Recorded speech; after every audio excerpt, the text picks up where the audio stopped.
Every parent knows the terror of not being able to protect their child when danger comes calling. Elena Ward felt that fear cut through her heart like a knife as she stood in the dusty street, facing a debt she couldn't pay and a choice no mother should ever have to make. The giant cowboy Colt Brannigan had come to collect what was owed, and Elena knew she had nothing left to give except the most precious thing in her world. When she begged him to take her daughter instead of her, the whole town held its breath. But what happened next surprised everyone. Instead of choosing between them, Colt lifted both mother and daughter onto his horse and rode away. What made this feared man suddenly become their protector instead of their collector? Before we jump back in, tell us where you're tuning in from. And if this story touches you, make sure you're subscribed, because tomorrow I've saved something extra special for you. The morning sun had barely crested the mountains when Elena Ward opened Thomas's leather-bound journal for what she hoped would be the last time. The worn pages told a story she knew by heart, now a chronicle of failed investments, mounting debts, and dreams that had crumbled like old parchment. Her husband had been a dreamer, always chasing the next opportunity that would make their fortune. Instead, he had left her with obligations that stretched across 3 counties and creditors who grew less patient with each passing week. Elena traced her finger along the final entry, dated just 2 days before Thomas's fatal accident at the silver mine. "The Prescott deal will change everything," he had written in his careful script. "Elena and Mabeth will never want for anything again." The irony tasted bitter as yesterday's coffee. The Prescott deal had indeed changed everything. It had left them deeper in debt than ever before. "Mama?" Mabeth's voice drifted from the kitchen of their small cabin on the outskirts of Coyote Bend. At 14, she carried herself with the premature wisdom that came from watching her mother struggle to keep food on the table and a roof over their heads. "Should I start the washing?"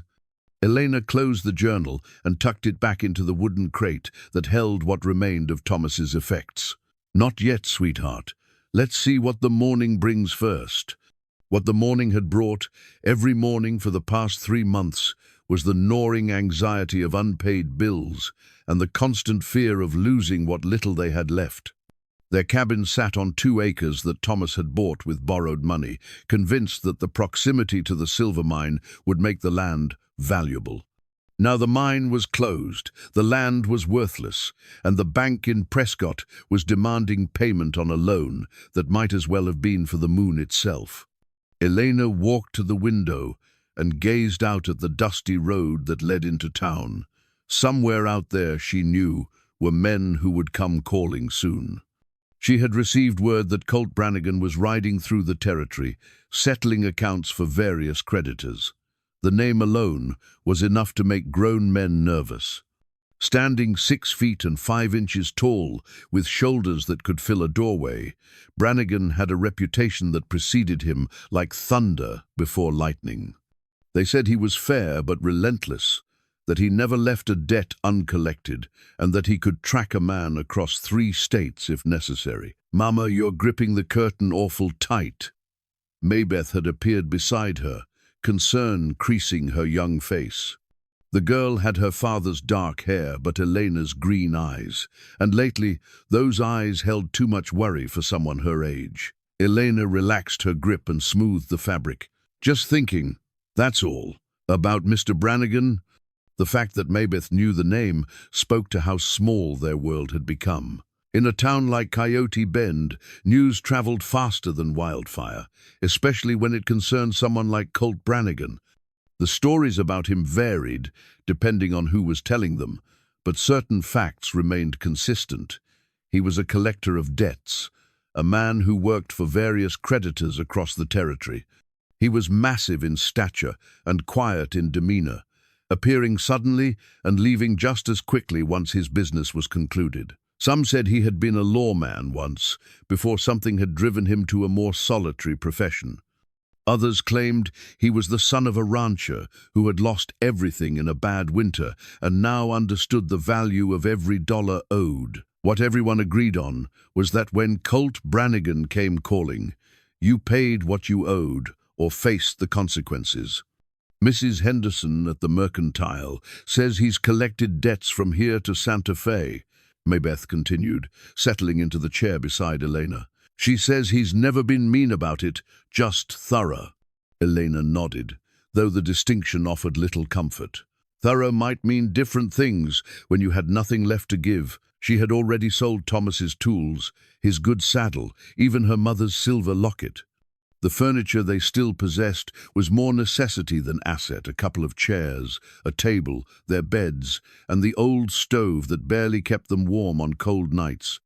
The cabin itself was modest but clean, a testament to Elena's determination to maintain their dignity, even as everything else slipped away. She had scrubbed the pine floors until they gleamed, mended the curtains twice over, and kept the small space organized with the precision of someone who knew that order was sometimes the only control you could maintain over your circumstances. "I've been thinking," Elena said carefully, "about what we might do if we had to leave this place." Maybeth looked up sharply. "Leave? But this is our home. Home is where we're together, sweetheart. The place doesn't matter as much as that." It was a conversation they'd had variations of before, but Elena could see the fear building in her daughter's eyes.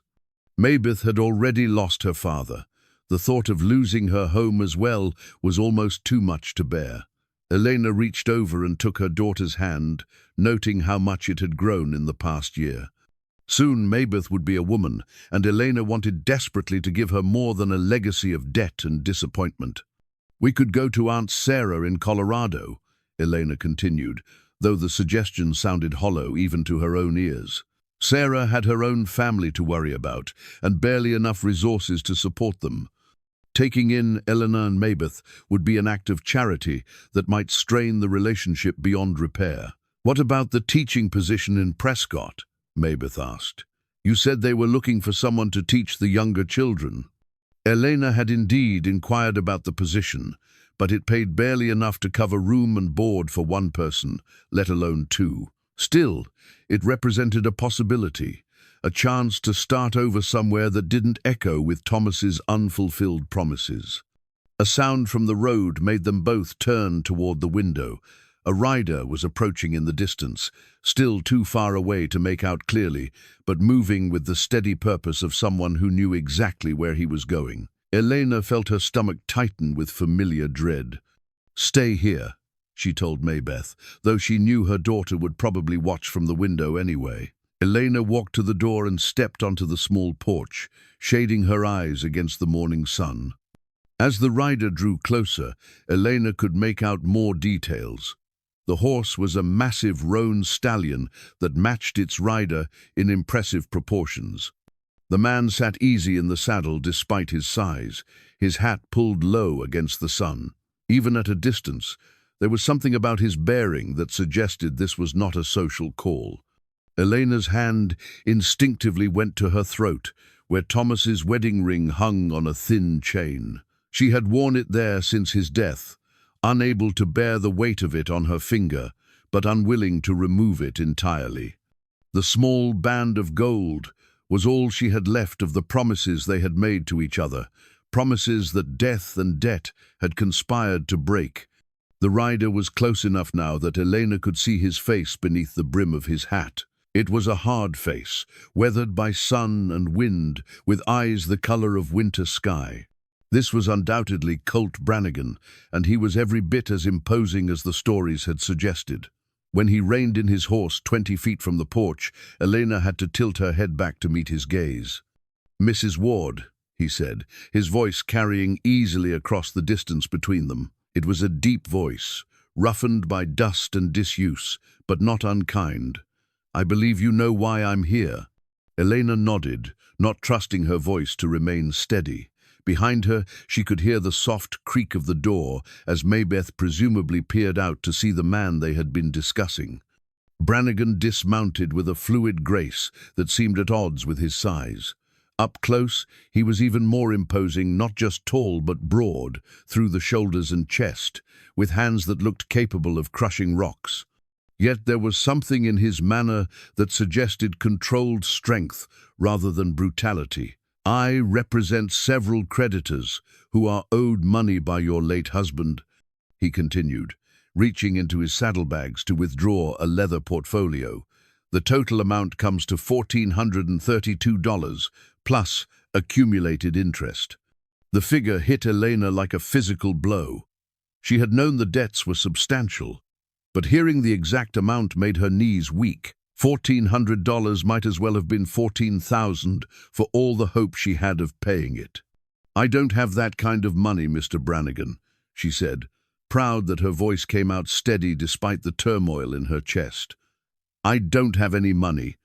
He studied her for a long moment, those pale eyes taking in her worn dress, her carefully mended shoes, the general air of genteel poverty that surrounded the small homestead. When he spoke again, his tone was neither harsh nor sympathetic, simply matter of fact. Then we need to discuss alternatives. Elena felt the world tilting beneath her feet. She had hoped, somehow, that when this moment came, she would find the strength to face it with dignity. Instead, she felt herself beginning to panic, her breath coming in short gasps as the full weight of their situation pressed down upon her. Alternatives? She managed to ask. The creditors want their money, Mrs. Ward. If you can't pay in coin, they'll accept payment in kind. Livestock, property, personal possessions of value. He paused, consulting the papers in his portfolio. Your husband put up this property as collateral on one of the loans. The bank is prepared to foreclose unless other arrangements can be made. Elena closed her eyes, feeling the last of her hope drain away like water from a broken vessel. She had known this day was coming, had tried to prepare herself for it, but the reality was worse than anything she had imagined. To lose their home, their last connection to Thomas, and the life they had built together, felt like dying a little more. When she opened her eyes, Brannigan was still watching her with that unsettling calm. There was no cruelty in his gaze, but there was no mercy either. He was simply a man doing a job, and she was simply an obstacle to be overcome. How long do I have? She asked. The papers need to be signed today, he replied. But I can give you time to gather your personal belongings, make arrangements for where you'll go. Elena turned slightly and saw Maybeth's face in the window, pressed against the glass with wide, frightened eyes. Her daughter had heard enough to understand what was happening, and the knowledge broke Elena's heart all over again. She had failed as a wife by not seeing Thomas's financial recklessness in time to stop it. Now she was failing as a mother by being unable to provide the security every child deserved. The weight of that failure, combined with the enormity of their debt and the hopelessness of their situation, finally broke through Elena's carefully maintained composure. The tears she had been holding back for months finally came, spilling down her cheeks as she stood on the porch of the home she was about to lose. And it was then, in that moment of complete despair, that Elena Ward made the most desperate decision of her life. Elena wiped her tears with the back of her hand and straightened her shoulders. Somewhere, deep inside, a fierce maternal instinct overrode her despair. She would not let Maybeth see her completely broken. There had to be something she could do, some way to protect her daughter from the consequences of Thomas's failures. "Mr. Brannigan," she said, her voice stronger now despite the tremor in her hands. "What if I could offer you something else, something more valuable than this property?" Colt Brannigan shifted slightly, his massive frame casting a longer shadow across the porch. From his vest pocket, he withdrew a silver pocket watch, an elegant piece that seemed incongruous with his rough appearance. He glanced at it briefly before returning it to his pocket, and Elena caught a glimpse of something that might have been weariness in his expression. "I'm listening," he said simply. Elena's heart hammered against her ribs as she formed the words that would change everything. "Take my daughter instead of the debt. She's young, she's strong, she can work. She's worth more than any property you could claim." The silence that followed her words seemed to stretch across the entire valley. Even the wind had stilled, as if the world itself was holding its breath. Behind her, Elena heard Maybeth's sharp intake of breath through the window, but she didn't dare turn around. She kept her eyes fixed on Brannigan's face, watching for any flicker of reaction. The big man stared at her for a long moment, his pale eyes unreadable. When he finally spoke, his voice carried a note she hadn't heard before, something that might have been surprise, or perhaps disappointment. "You're offering me your child to settle a debt?" "I'm offering you someone who can work, who can earn back what's owed," Elena said desperately. "She's smart, Mr. Brannigan. She can cook and clean and tend animals. She's learned to do all those things since her father died. She's worth more than this land that nobody wants." "Mama, no!" Maybeth burst through the door, her face flushed with shock and betrayal. "You can't mean that. You can't just give me away." Elena caught her daughter's hands, squeezing them tightly. "Listen to me, sweetheart. This is the only way I can protect you. If we lose everything, we'll have nothing. At least this way, you'll have a roof over your head and food to eat. But I want to stay with you." Maybeth's voice broke on the words, tears streaming down her young face. "I don't care if we're poor. I don't care if we have to live in a shack. I just want us to be together." Elena felt her resolve wavering as she looked into her daughter's eyes. The logic that had driven her to this desperate offer suddenly seemed thin and hollow. What kind of mother traded her child for money? What kind of protection was this, really, except another form of abandonment? But the alternative was even worse. She had seen what happened to women and children who ended up on the streets with nothing. She had witnessed the slow degradation that came with absolute poverty, the way it stripped away dignity and hope until there was nothing left but survival. At least this way, Maybeth would have a chance. "Please," Elena said, turning back to Brannigan. "She's all I have to offer. Take her and call the debt settled." Colt Brannigan studied both women with those unsettling pale eyes. His hand went again to his pocket watch, a gesture that seemed unconscious, as if he were measuring something more than time. When he finally moved, it was with deliberate slowness, like a man making a decision that would echo for years to come. "And what about you, Mrs. Ward?" he asked quietly. "Where will you go?" "That's not your concern," Elena replied, though the question struck at the heart of her own fears. She had no plan beyond saving Maybeth. Her own future was a blank page that she couldn't bring herself to read. "I see." Brannigan was quiet for another long moment, his gaze moving between mother and daughter. "And you believe this is what's best for the child?" "I believe it's the only choice I have left." Something shifted in Brannigan's expression then, a subtle change that Elena couldn't quite interpret. He stepped closer to the porch, close enough that she had to crane her neck back to meet his eyes. Up close, she could see the weathering that years of outdoor life had carved into his face, the small scars that spoke of a hard existence.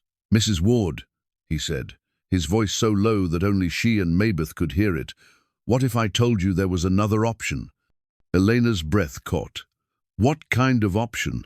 What if I took you both?" The words hung in the air like smoke from a distant fire. Elena blinked, certain she had misheard. "Both of us. The debt was your husband's, but the responsibility fell to you. The way I see it, you're both part of the same equation." Brannigan's eyes moved to Maybeth, who was staring at him with a mixture of fear and hope. The girl shouldn't be separated from her mother, and a woman shouldn't have to choose between her child and her own survival. "I don't understand," Elena said weakly. "What are you proposing?" "I'm proposing that you both come with me, to my ranch. There's work enough for 2 people, and room enough as well. You can work off the debt together, as a family." Elena felt the ground shifting beneath her feet again, but this time it wasn't the terrible vertigo of falling. It was something else, something that might have been hope, but felt too fragile to trust. "Your ranch," she repeated. 3 days' ride north of here. It's a working ranch, nothing fancy, but it's got good water and decent grazing. I've been running it alone for the past 5 years, and I could use the help." Maybeth stepped closer to her mother, her hand slipping into Elena's. "Together?" she whispered. Brannigan nodded. "Together." "Oh." Elena's mind raced, trying to process this unexpected turn. It wasn't what she had expected when she made her desperate offer. She had been prepared to sacrifice herself for Mabeth's sake, to send her daughter away with a stranger in hopes of giving her a better life. This was something entirely different. "What would you expect from us?" she asked carefully. "Honest work for honest wages. The debt gets worked off over time, and you have a place to stay while you're doing it. When it's settled, you're free to go wherever you choose. And if we refuse?" Brannigan's expression didn't change. "Then I take possession of this property as the bank instructed, and you're on your own."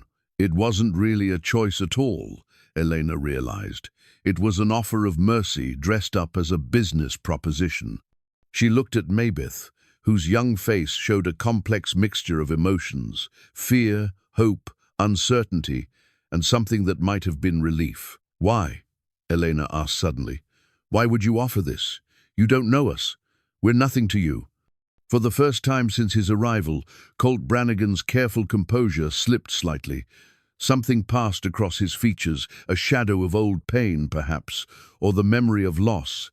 "Let's just say I understand what it means to lose family," he said quietly, "and I don't see any reason to break up what's left of yours." Elena felt tears threatening again, but these were different from the tears of despair she had shed earlier. These carried something else: gratitude, maybe, or the simple relief of finding unexpected kindness in a world that had shown her so little of it lately. "We'll need to pack our things," she said. "Take what matters," Brannigan replied. "Leave what doesn't." As Elena turned to go back into the cabin, she caught sight of Mabeth's face. Her daughter was looking at Colt Brannigan with something approaching wonder, as if he were some kind of miracle made flesh. Perhaps he was, Elena thought. Perhaps they both were two people who had been drowning separately, suddenly offered a chance to swim together toward an uncertain but promising shore. An hour later, their meager possessions packed into 2 worn carpet bags, Elena and Mabeth stood beside Brannigan's massive roan stallion. The horse was even more impressive up close, with intelligent eyes and a coat that gleamed like burnished copper in the afternoon sun. "His name is Thunder," Brannigan said, stroking the animal's neck. "He's carried me through more than a few difficult situations." Elena couldn't help but smile at that. "I suppose we qualify as a difficult situation." "I've handled worse," Brannigan replied, and something in his tone suggested that might actually be true.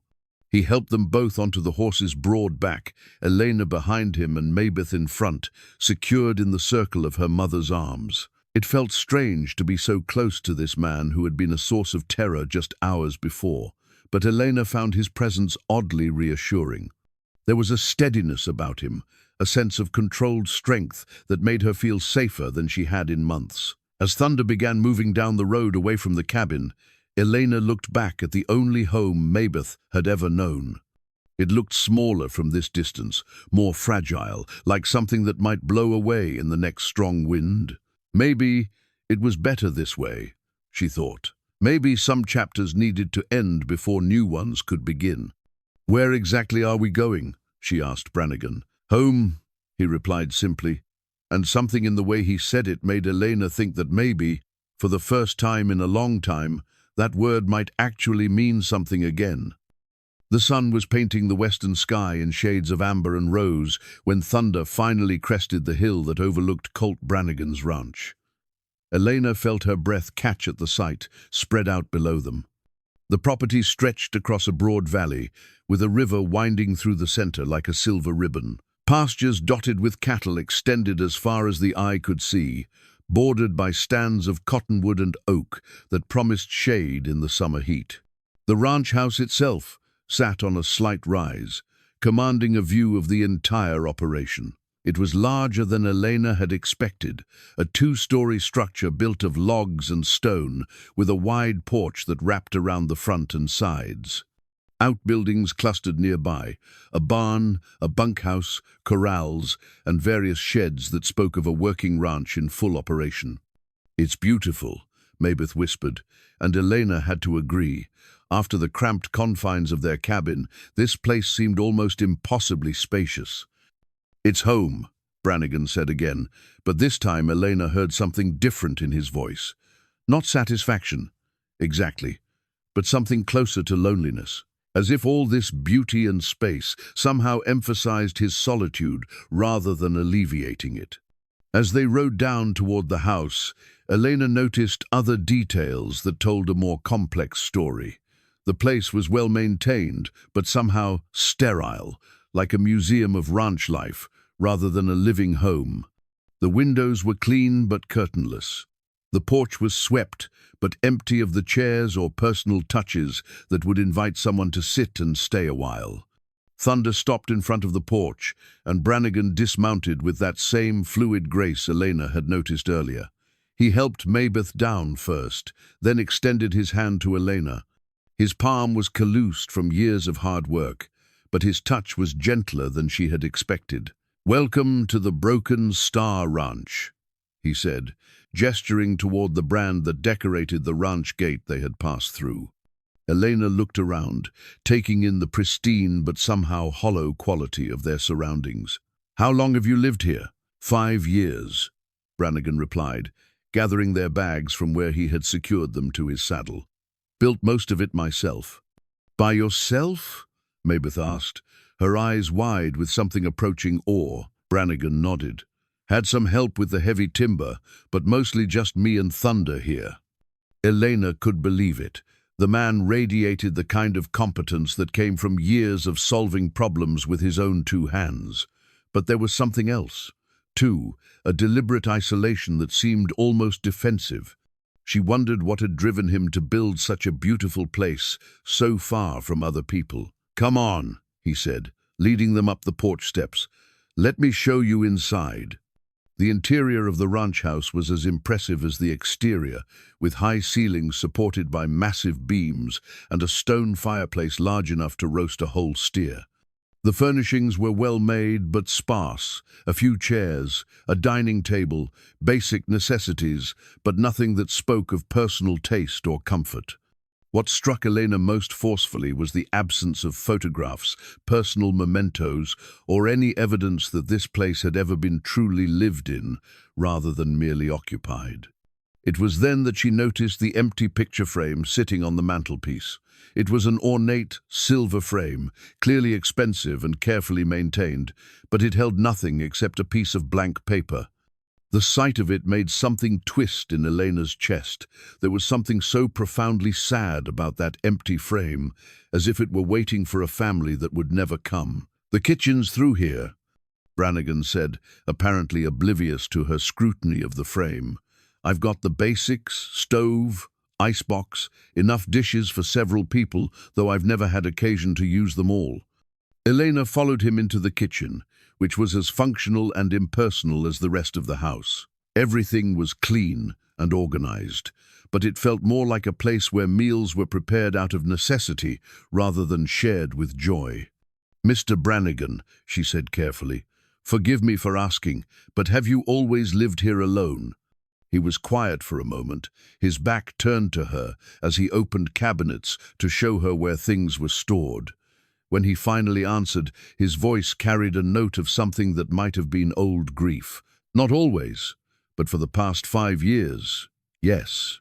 Elena wanted to ask more, but something in his tone warned her away from the subject. Instead, she focused on the practical matters at hand. "What would you like us to do? I mean, what kind of work were you thinking of?" Brannigan turned to face her, and she was surprised to see uncertainty in his expression. For a man who seemed so sure of himself in everything else, the prospect of explaining their arrangement seemed to genuinely perplex him. "I suppose I hadn't thought it through completely," he admitted. "I've been managing the ranch work myself, with some help from a couple of hands who come by during busy seasons. The housework, well, I've been doing that myself too, such as it is." Elena looked around the spotless but cheerless kitchen. "When you say housework, I keep things clean and fix what needs fixing, cook enough to keep myself fed. But I'm not much for the finer points of homemaking." Elena felt the first stirring of something that might have been purpose. I could help with that. The cooking, the cleaning, making this place feel more like a home. And I could help with the ranch work, Mabeth added eagerly. I've been helping Mama with everything since Papa died. I can milk cows and gather eggs and all sorts of things. For the first time since Elena had met him, Colt Brannigan's expression softened slightly. He looked at Mabeth with something approaching fondness. I'm sure you can, he said, but ranch work can be dangerous. You'd need to learn the rules, follow instructions exactly. I will, Mabeth promised solemnly. I'm a very good listener. Elena felt a warmth spreading through her chest as she watched the interaction between her daughter and this massive, gentle man. There was something about the way he spoke to Mabeth with respect rather than condescension, as if her eagerness to help was worthy of serious consideration. For tonight, Brannigan said, why don't you both just get settled? I'll show you to your rooms, and we can sort out the details tomorrow. He led them upstairs to the second floor, which contained 4 bedrooms. 3 of them were completely empty, their doors standing open to reveal nothing but bare floors and blank walls. The 4th, presumably Brannigan's own room, was closed. You can take these 2, he said, gesturing to the rooms at the end of the hall. They're the largest, and they get good light in the morning. Elena peered into the rooms, which were indeed spacious and bright, with large windows that looked out over the valley. Like everything else in the house, they were clean but completely impersonal, empty canvases waiting for someone to bring them to life. Thank you, she said. This is more than generous. Brannigan shrugged, as if generosity was something that made him uncomfortable. Just practical. No sense in having empty rooms when there are people who need them. But Elena sensed there was more to it than that. As they stood in the hallway with its empty rooms and echoing silence, she began to understand something about Colt Brannigan. This wasn't just a man who lived alone. This was a man who had built a home for a family and then found himself the only one in it. After Brannigan left them to get settled, Elena and Mabeth unpacked their few belongings in contemplative silence. The contrast between their former cramped quarters and these spacious rooms was almost overwhelming. "Mama," Mabeth said finally, "do you think he's lonely?" Elena paused in the act of hanging one of her dresses in the large wardrobe. It was a question that had been forming in her own mind as she observed their host's carefully controlled demeanor. "I think he might be, sweetheart. Sometimes people build walls around themselves to keep from getting hurt. Like we did after Papa died." The observation was so perceptive that Elena felt her throat tighten with emotion. "Yes, like that." Mabeth was quiet for a moment, then asked, "Do you think we could help him? I mean, the way he's helping us?" Elena looked at her daughter, really looked at her and saw not just a frightened child, but a young woman with a generous heart and an intuitive understanding of human nature that sometimes took Elena's breath away. "I think," Elena said carefully, "that maybe we could all help each other." That night, Elena lay in her new bed, listening to the unfamiliar sounds of the ranch settling around them. Through her window, she could see stars scattered across the sky like scattered diamonds, brighter and more numerous than they had ever appeared in town. The silence was different here too, not the empty silence of loneliness, but the full silence of a place where life was happening all around, even if you couldn't always see it. From down the hall, she could hear Mabeth's quiet breathing, and from somewhere in the house, the soft sound of footsteps moving restlessly. Colt Brannigan, she realized, was probably having as much trouble sleeping as she was. They were all strangers under the same roof, bound together by circumstances none of them would have chosen, but trying to make the best of it. Tomorrow would bring new challenges, new adjustments, new discoveries about each other and themselves. But tonight, for the first time in months, Elena fell asleep without worrying about where they would live or what they would eat. Whatever uncertainties lay ahead, they would face them together in this beautiful, lonely place that might somehow become home. Elena woke to the sound of movement from somewhere below, quiet but purposeful, the sounds of someone who was accustomed to rising before dawn. Pale grey light filtered through her bedroom window, and she could hear the distant lowing of cattle and the soft whicker of horses. The ranch was waking up around them, and she felt a sudden urgency to be part of it rather than a burden upon it. She dressed quickly in her most practical dress and made her way downstairs, following the scent of coffee and bacon. In the kitchen, she found Colt Brannigan standing at the stove, his massive frame somehow diminished by the domestic setting. He had already changed from yesterday's travel clothes into work-gear denim pants, a cotton shirt, and boots that showed the wear of daily ranch work. "Morning," he said without turning around. "Coffee's fresh if you want some." "Thank you." Elena poured herself a cup from the pot on the stove, noting that it was stronger and better than anything she had managed to make in their old cabin. "You're up early." "Ranch doesn't sleep in," Brannigan replied, flipping bacon in the large iron skillet. "Cattle need tending, horses need feeding. Day starts when it starts." Elena watched him work, noting the efficient way he moved around the kitchen despite his size. Everything about his actions spoke of long practice and solitary routine. She wondered how many mornings he had stood here alone, cooking for one, eating in silence. "Let me help," she said, moving toward the stove. Brannigan stepped aside without protest, and Elena took over the bacon while he started mixing batter for what appeared to be pancakes.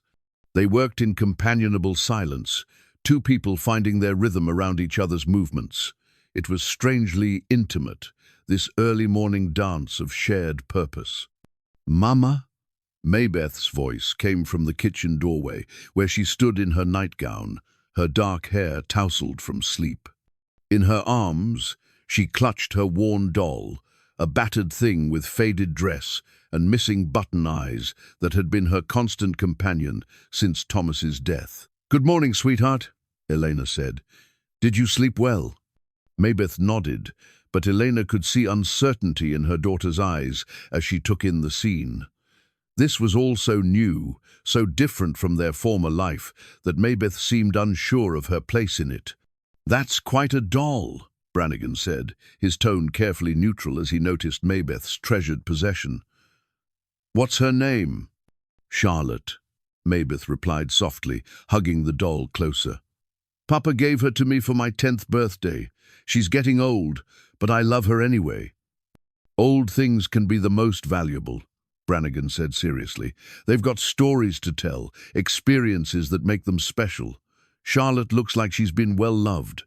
Elena felt her heart constrict at the gentle way he spoke to Maybeth. There was no condescension in his tone, no suggestion that 14 was too old for dolls. Instead, he treated Charlotte with the same respect he might show any treasured possession. "Would you like to help with breakfast?" Elena asked Maybeth. "Mr. Brannigan has been kind enough to cook for us, but I thought maybe we could take over some of the kitchen duties." "I'd like that," Maybeth said, setting Charlotte carefully on one of the kitchen chairs before washing her hands at the pump. They ate breakfast together at the large dining table, which felt both formal and awkward with just the three of them in the spacious room. Elena found herself stealing glances at Brannigan, trying to understand this man who had so unexpectedly become their benefactor. He ate with the same methodical efficiency he brought to everything else, but she noticed that he seemed uncomfortable with conversation, as if the simple act of sharing a meal with others was foreign to him. "The pancakes are excellent," Elena said, breaking the silence. "My mother's recipe," Brannigan replied, then immediately looked as if he regretted sharing even that small piece of personal information. "She must have been a good cook." "She was good at many things." The words carried a finality that discouraged further questions, and Elena let the subject drop. After breakfast, Brannigan led them outside to begin what he called getting acquainted with the ranch. The morning air was crisp and clean, carrying the scents of grass and cattle and the faint sweetness of wildflowers. Elena had forgotten how beautiful the country could be when you weren't too worried about survival to notice it. "First rule," Brannigan said as they walked toward the barn, "is that ranch work can be dangerous if you don't pay attention. Cattle are big and sometimes unpredictable. Horses can kick or bite if they're startled. Even chickens can be ornery if they're protecting their nests. Mabeth listened with the intense concentration of someone determined to prove herself worthy of trust. "What should we do if we see something dangerous?" "Call for help and get yourself to safety," Brannigan replied without hesitation. "No job on this ranch is worth getting hurt over. Property can be replaced. People can't." The barn was a revelation, clean, well-organized, and filled with the comfortable sounds of animals at home. Brannigan introduced them to each of the horses, explaining their temperaments and particular quirks. There was Thunder, of course, but also a gentle mare named Daisy, who nuzzled Mabeth's hand with obvious affection. "She's beautiful," Mabeth breathed, stroking the horse's neck with careful reverence. "She's got a good temperament," Brannigan agreed, "steady and reliable. If you're going to learn to ride, she'd be a good teacher." "You'd teach me to ride?" Mabeth's eyes lit up with the excitement that Elena hadn't seen since before Thomas's death. "If your mother approves," Brannigan said, glancing at Elena. "It's a useful skill on a ranch this size." Elena found herself nodding before she had fully considered the implications. The thought of Mabeth on horseback terrified her, but she could see how much the possibility meant to her daughter. And Brannigan was right. If they were going to be living on a ranch, riding was indeed a practical skill. They spent the morning touring the property, with Brannigan explaining the various operations that kept the ranch running. There were cattle to be moved between pastures, fences to be mended, crops to be tended, and dozens of daily tasks that required constant attention. Elena began to understand why he had been willing to take on 2 extra workers. The ranch was prosperous, but it was also a massive undertaking for one man. "I've got 2 hands who come by during busy seasons," Brannigan explained as they looked out over a pasture dotted with grazing cattle. "Good men, but they've got their own places to worry about. Most of the time it's just been me." "That must be exhausting," Elena said. Brannigan shrugged. "Keeps me occupied." Again, Elena heard the note of deliberate isolation in his voice. This wasn't a man who had accidentally found himself alone. This was someone who had chosen solitude, perhaps as protection against some old hurt. As they walked back toward the house for lunch, Mabeth skipped ahead, her earlier uncertainty replaced by genuine enthusiasm for her new surroundings. Elena watched her daughter with a mixture of relief and amazement. The resilience of children never ceased to surprise her. Mabeth had adapted to this strange new situation with a flexibility that Elena envied. "She's a good girl," Brannigan said quietly, following Elena's gaze. "She is. She's been through a lot this past year, but she's stronger than I sometimes give her credit for. Loss can make people stronger, if they let it." Elena glanced at him sideways, wondering if he was speaking from experience. "And if they don't let it? Then it just makes them bitter." There was something in his tone that suggested he had seen both outcomes, perhaps in his own life. Elena found herself wanting to ask about his past, about what had driven him to build this beautiful, lonely empire in the middle of nowhere. But she sensed that such questions would not be welcome, at least not yet. That afternoon, while Brannigan tended to some business with the cattle, Elena and Mabeth began the task of making the ranch house feel more like a home. They started in the kitchen, rearranging things to be more convenient for regular cooking and adding small touches that would make the space more welcoming. Elena found herself studying the empty picture frame again as she dusted the mantelpiece. There was something haunting about it, as if it were waiting for someone to fill it with memories that might never come. "Mama," Mabeth said, "why do you think Mr. Brannigan lives here all by himself?" Elena paused in her dusting. "I don't know, sweetheart. Sometimes people need to be alone for a while, to heal from things that have hurt them. Like we needed to be alone after Papa died?" "Something like that." Mabeth considered this with the seriousness that she brought to all matters of the heart. "Do you think he's finished being alone now?" Elena looked at her daughter, struck once again by her perceptiveness. "I don't know, but maybe we can help him figure that out." That evening at dinner, Elena noticed small changes in their host's demeanor. He seemed slightly more relaxed, more willing to engage in conversation. When Mabeth asked him about the different breeds of cattle on the ranch, He launched into a detailed explanation that revealed both his expertise and his genuine enthusiasm for his work. "You really love this place," Elena observed. Brannigan paused in his explanation of the merits of Hereford cattle. "It's a good ranch, good land, good water, good grazing. A man could do worse." But Elena heard something more than practical appreciation in his voice. This ranch wasn't just his livelihood, it was his creation, his legacy, his attempt to build something permanent in a world that had shown him too much impermanence. As they prepared for bed that night, Elena reflected on how much had changed in just 2 days. They had gone from facing homelessness to living in a beautiful ranch house, from desperation to something that might eventually become stability. But more than that, they had become part of something larger, a small community of 3 people learning to trust each other, to depend on each other, perhaps even to care for each other. It wasn't the life Elena had planned, but as she looked out her bedroom window at the star-filled sky over the valley, she began to think it might be something better than what she had lost. It might be a chance for all of them to heal, to grow, to become more than the sum of their individual sorrows. Tomorrow would bring new challenges, new lessons in ranch life, new discoveries about each other. But tonight, Elena fell asleep to the sound of Maybeth's quiet breathing and the distant sound of Colt Brannigan's restless footsteps, and she felt something she hadn't experienced in months: hope. 3 weeks into their new life at the Broken Star Ranch, Elena was beginning to understand the rhythm of the place. Each morning brought its own set of tasks and challenges, but there was a comforting predictability to the work that she found healing after months of uncertainty. More importantly, she was beginning to understand Colt Brannigan himself, the careful way he moved through his days, the deliberate solitude he had built around himself, and the small cracks in that solitude that seemed to widen with each passing day. She was kneading bread dough in the kitchen when she heard voices from the yard, Brannigan's deep rumble and Maybeth's lighter tone, engaged in what sounded like serious conversation.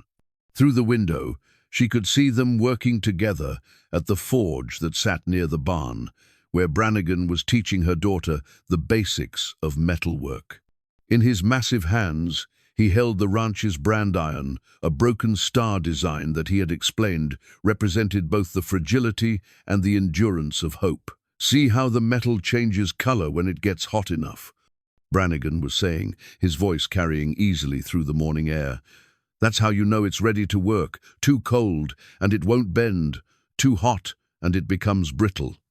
Maybeth nodded solemnly, absorbing every word as if it were scripture. Over the past weeks, she had attached herself to Brannigan with the fierce devotion that only children could manage, following him around the ranch and peppering him with questions about everything from cattle breeding to weather patterns. To Elena's amazement, Brannigan answered each query with patient thoroughness, as if Maybeth's curiosity was something precious that deserved careful nurturing. "Can I try?" Maybeth asked, reaching for the hammer. "Not yet," Brannigan replied, but his tone was gentle. "You need to understand the fire first, learn to read the metal. Patience is the most important tool a blacksmith can have." Elena smiled at the exchange, recognizing the wisdom in his approach. Brannigan was teaching Maybeth more than metalwork. He was teaching her to observe, to think, to respect the tools and materials she worked with. It was the kind of patient instruction that Thomas had never had time for, always too busy chasing his next opportunity to focus on the details of daily life. "Mama's making bread," Maybeth announced, apparently noticing Elena at the window. "She says it'll be ready by lunch." Brannigan looked up toward the kitchen window, and Elena felt that familiar flutter in her chest when their eyes met. It was something that had been happening more frequently lately. These moments of connection that seemed to bypass all the careful boundaries they had established. He would catch her watching him work with Maybeth, or she would find him observing her as she went about her tasks, and something unspoken would pass between them. "Your mother's bread is the best I've had in years," Brannigan said to Maybeth, though his eyes remained on Elena. Makes the whole house smell like home." Elena felt warmth spread through her at the compliment, though she tried to tell herself it was simply appreciation for her domestic skills.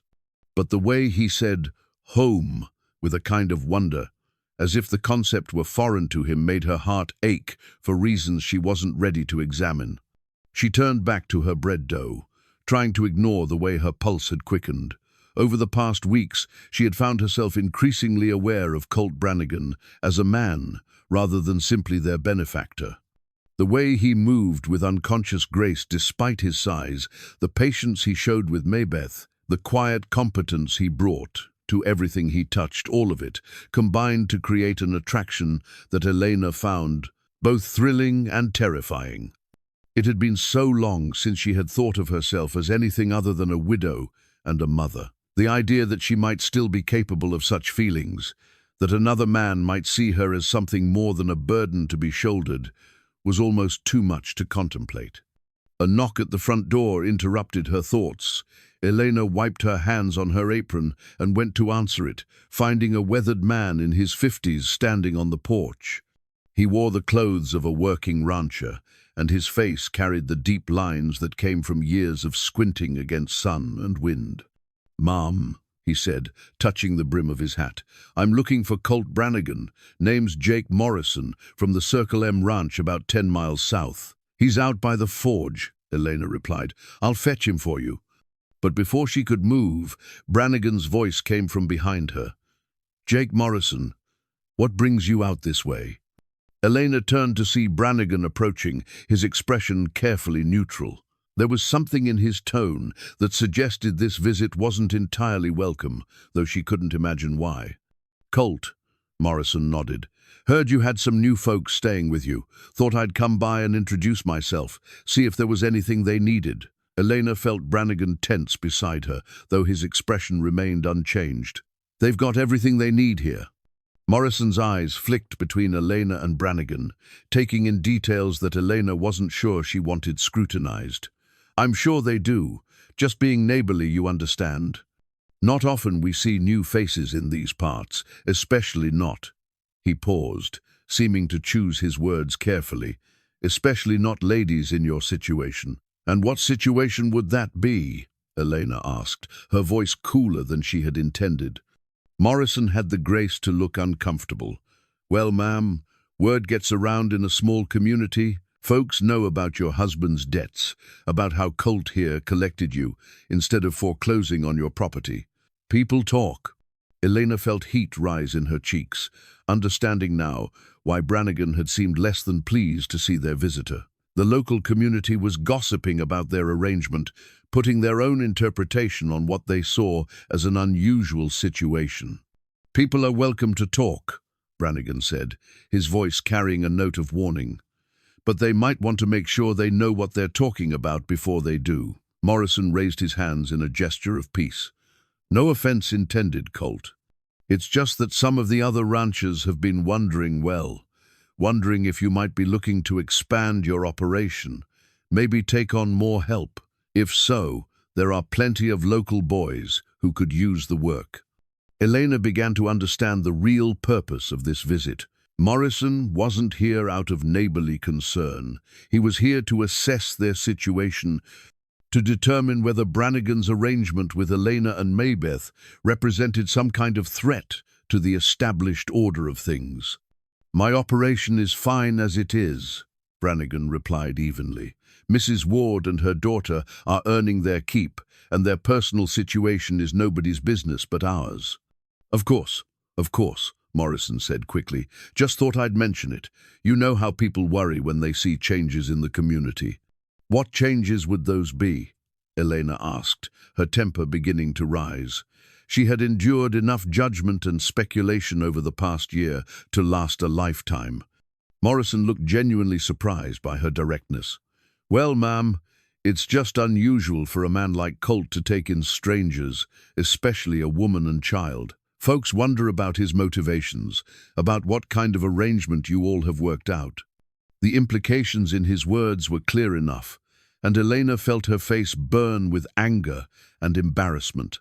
These people, who didn't know her or her daughter or anything about their situation, were speculating about the most intimate details of their lives.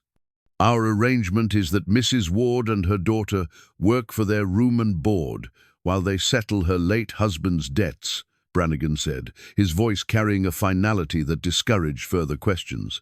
Nothing more, nothing less. If your neighbors have questions about that, they're welcome to come ask me directly instead of sending you as their representative. Morrison's face reddened at the rebuke. I wasn't sent by anybody, Colt. I came of my own accord, out of concern for the community. Then your concern has been noted and appreciated, Brannigan replied. Was there anything else? It was clearly a dismissal, and Morrison seemed to recognize it as such. He touched his hat brim again and nodded to Elena. Ma'am, if you ever need anything at all, the Circle M is always willing to help a neighbor in need. After Morrison left, Elena and Brannigan stood on the porch in uncomfortable silence. Elena felt exposed and judged, as if her very presence at the ranch had somehow tainted Brannigan's reputation. The easy companionship they had been building over the past weeks suddenly felt fragile and uncertain. I'm sorry, she said finally. I never meant for your neighbors to think to assume. Don't apologize, Brannigan interrupted. You haven't done anything wrong. Jake Morrison and his friends can think whatever they want to think. It doesn't change anything. But Elena wasn't so sure about that. The visit had reminded her that their arrangement, however innocent, looked questionable to outside observers. A single woman and her daughter living alone with an unmarried man, no matter how proper their conduct, was bound to generate talk in a conservative community. Maybe it would be better if Mabeth and I found somewhere else to go, she said quietly. I don't want to damage your standing with your neighbors. Brannigan turned to look at her then, and she was surprised by the intensity in his pale eyes. Is that what you want? To leave? The question hung between them, loaded with implications that neither of them seemed ready to address directly. Elena realized that somewhere over the past weeks, the ranch had stopped feeling like a temporary refuge and started feeling like home. The thought of leaving, of taking Mabeth away from the first stability they had known in months, made her chest tight with an emotion she couldn't quite name. The morning came crisp and clear, with the promise of late summer heat building in the eastern sky.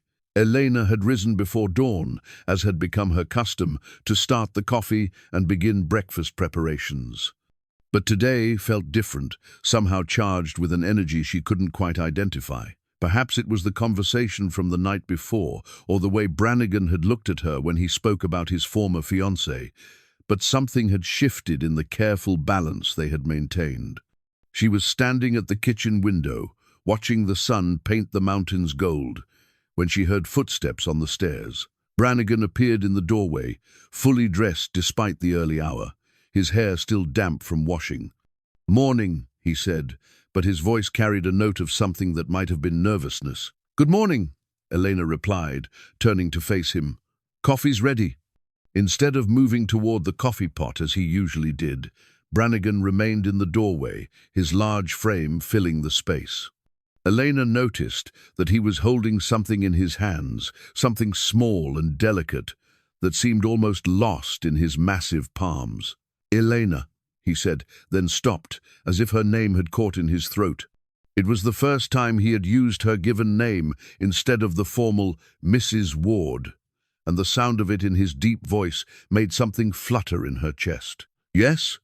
He stepped into the kitchen, moving with that careful deliberation she had come to recognize as a sign that he was wrestling with something important.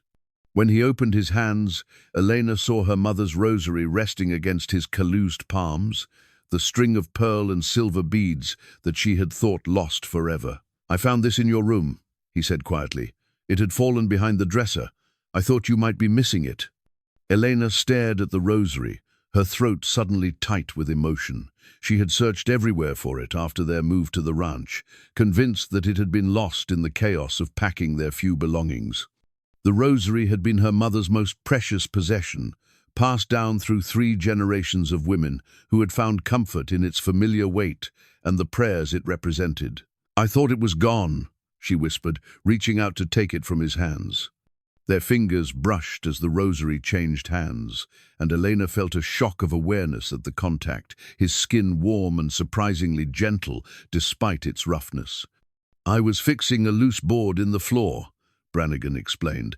"It must have rolled back there when you were unpacking." Elena cradled the rosary against her chest, feeling the familiar comfort of the smooth beads. But more than that, she was struck by the thoughtfulness of his gesture.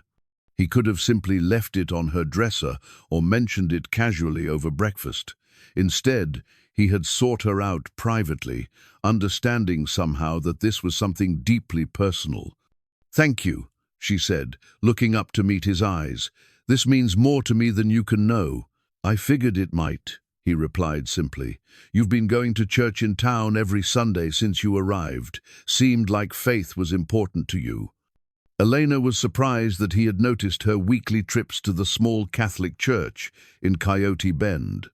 It was a long ride each way, but she had felt the need to maintain that connection to something larger than herself, especially during these weeks of uncertainty and change. "It is important to me," she admitted, "though I'll confess, my faith has been tested this past year. Sometimes it's hard to understand why God allows certain things to happen." Brannigan was quiet for a moment, his pale eyes thoughtful. "My mother used to say that God doesn't send us more than we can handle, but he trusts some people with more than others. Your mother sounds like a wise woman." She was.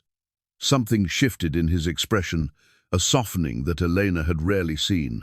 "She would have liked you. She always believed that a home wasn't complete without a woman's touch, without children's laughter. The words hung between them, loaded with implications that neither seemed ready to address directly. Elena found herself studying his face, noting the way his eyes lingered on her lips, the tension in his shoulders that suggested he was fighting some internal battle. "Colt," she said softly, using his given name for the first time. The sound of it felt intimate, personal, in a way that made her pulse quicken. Elena. Her name was barely a whisper on his lips, and she could see the conflict in his eyes, want warring with caution, hope battling against the fear of being hurt again. The moment stretched between them, fragile and electric, until the sound of Maybeth's footsteps on the stairs broke the spell. They stepped apart quickly, both of them suddenly focused on the mundane tasks of morning preparation. But Elena could feel the change in the air, the acknowledgement of something that had been building between them for weeks. "Good morning, Mama." "Good morning, Mr. Brannigan," Maybeth said as she entered the kitchen, apparently oblivious to the tension that still hummed between the adults. "Good morning, sweetheart," Elena managed, her voice only slightly breathless. "Did you sleep well?" "I did, but I had the strangest dream." Maybeth settled into her usual chair, looking between Elena and Brannigan with the unconscious perception that children sometimes possessed. "I dreamed that we all lived here forever, and that you and Mr. Brannigan got married, and that we were a real family." Elena felt heat flood her cheeks at her daughter's words, while Brannigan seemed to find something fascinating about the coffee in his cup. The silence that followed was deafening, filled with all the things that couldn't be said. "Dreams can be wonderful things," Elena said finally, her voice carefully neutral, "but we mustn't confuse them with reality." Maybeth studied both adults with the serious expression she wore when trying to understand the complicated world of grown-ups. "But why couldn't it be real? You're both good people, and you care about each other. I can see it in the way you look at each other when you think nobody's watching." Elena nearly choked on her coffee, while Brannigan's face reddened above his collar. The perceptiveness of children could be both blessing and curse, Elena reflected. Maybeth had seen what they had been trying so hard to hide from themselves. "Maybeth," Elena said gently, "there are many things that complicate adult relationships. Mr. Brannigan has been very kind to us, but that doesn't mean—" "It doesn't mean what?" Maybeth interrupted, her young face earnest and confused. "It doesn't mean you could love each other? Because I think you already do." The words hit Elena like a physical blow, not because they were wrong, but because they were so absolutely right. Somewhere in the past weeks, she had fallen in love with Colt Brannigan, with his quiet strength, his gentle treatment of her daughter, his patient teaching, his careful respect for her independence. She loved the way he moved through his days with purposeful grace, the way he could gentle a fractious horse or fix a broken fence with equal skill. She loved his dry sense of humor and his deep appreciation for the land he had built his life around. But loving him and being able to act on that love were two entirely different things. "Love isn't always enough, sweetheart," Elena said softly. "Sometimes there are other considerations, practical matters, social expectations, the weight of the past." Brannigan looked up then, his eyes meeting Elena's across the table. In them, she saw her own conflict reflected, the same longing, the same fear, the same recognition that what was growing between them was both precious and impossible. "Maybe," he said quietly, "we should just take things one day at a time, see what develops naturally, without forcing anything or making assumptions about the future." Elena nodded, understanding the wisdom in his words, even as her heart yearned for something more definitive. They were all walking on uncertain ground, trying to build something new from the fragments of their individual pasts. The rest of breakfast passed in relative normalcy, but Elena could feel the undercurrent of awareness that now existed between her and Brannigan. Every casual touch, his hand brushing hers as he passed the butter, her shoulder grazing his arm, as she reached for something seemed to carry electric significance. Later that morning, as Elena tended to the kitchen garden she had begun planting, she found herself thinking about Maybeth's dream and her own complicated feelings. The truth was, she could envision the life her daughter had described, a future where they remained at the ranch, not as employees working off a debt, but as a family bound by love and commitment. But such dreams required courage, the willingness to risk everything on the possibility of happiness. Elena had thought herself beyond such risks, had convinced herself that the safe path was the only path after the losses she had endured.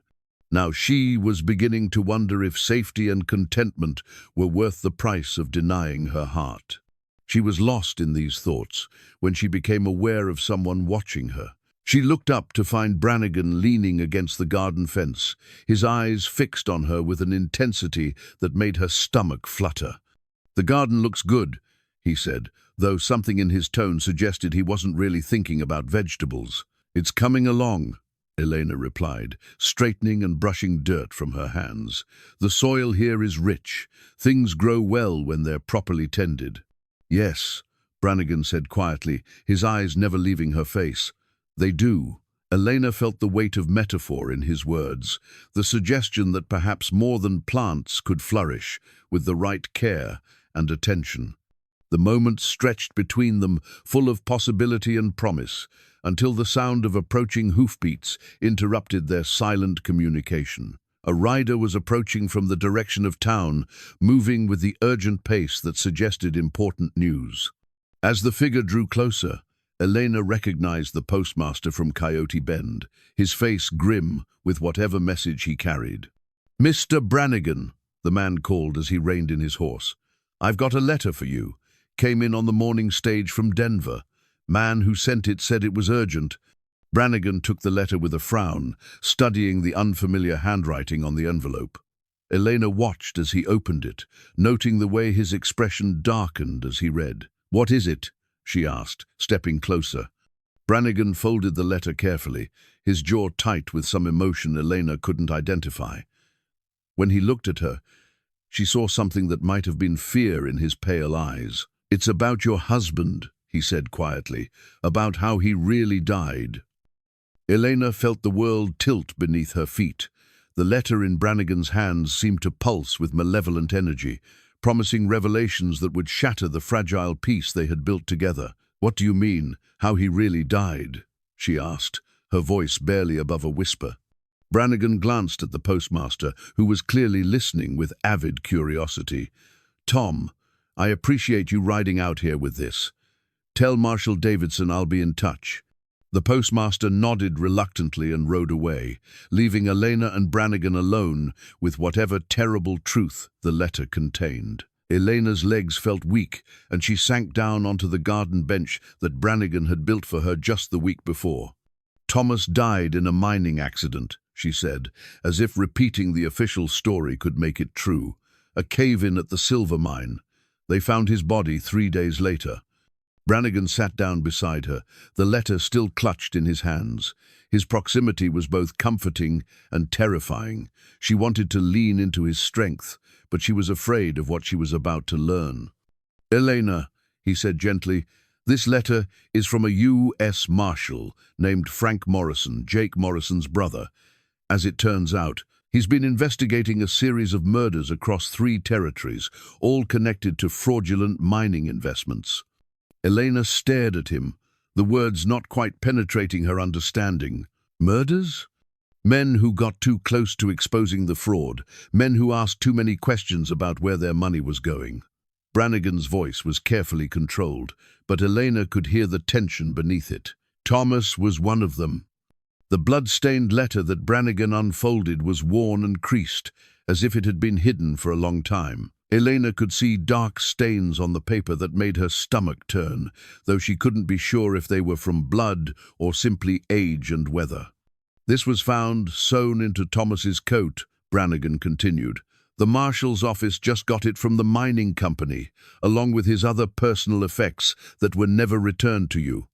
Elena's hands trembled as she reached for the letter. The handwriting was definitely Thomas's, though it was hurried and erratic, as if written under extreme stress. "Elena," the letter began, "if you are reading this, then my worst fears have come true. The Prescott Mining Company is not what it seems. They have been taking money from investors like me and using it to fund illegal activities, gun running, claim jumping, even murder. I have evidence, but I fear they know I have it. If something happens to me, take this letter to the authorities. Trust no one connected to Prescott. Keep Mabeth safe. I love you both. Thomas."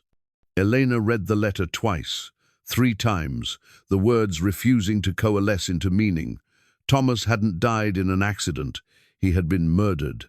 And the debt that had driven her to desperation, the obligations that had forced her to offer up her daughter, they were all connected to his death. "I don't understand," she said finally.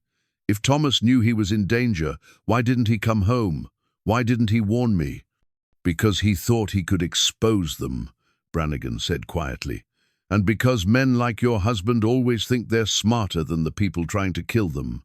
Elena looked up sharply at the slight edge in his voice.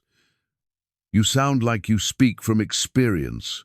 Brannigan was quiet for a long moment, his pale eyes focused on something far beyond the garden.